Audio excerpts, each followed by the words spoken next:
Qu'est-ce qu'un pacte avec le diable? Quand on parle de pacte, c'est un contrat qui est basé sur l'exigence bien précise des djinns. Ça veut dire quoi?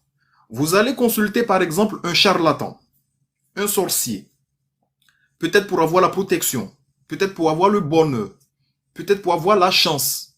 D'accord? Ce charlatan-là, il va vous dire oui, il peut faire que vous allez avoir cela. Mais en retour, vous devez lui donner quelque chose. C'est ça le pacte.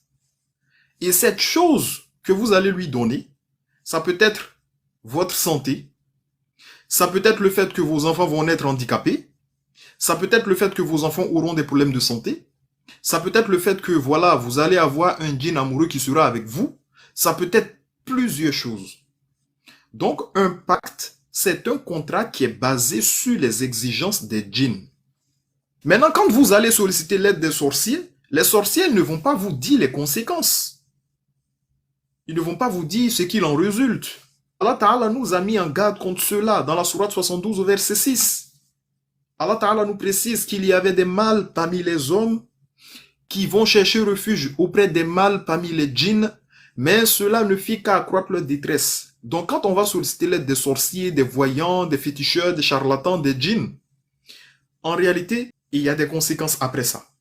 C'est pour cela les sorciers, les voyants, ils ne sont pas heureux dans leur vie. Ceux qui vont solliciter l'aide des sorciers et des voyants ne seront jamais heureux. Même si votre problème là, vous l'avez résolu, il y a des conséquences qui vont venir qui seront plus graves. C'est obligé que ça se passe comme ça. Le seul fait de se rendre chez un charlatan pour lui demander ses services, il peut en résulter un pacte. C'est pour cela souvent, il y a des gens qui viennent et qui disent « Oui, mais j'ai des djinns, je ne sais pas comment j'ai fait. » Alors que ces personnes-là étaient déjà allées chez des charlatans.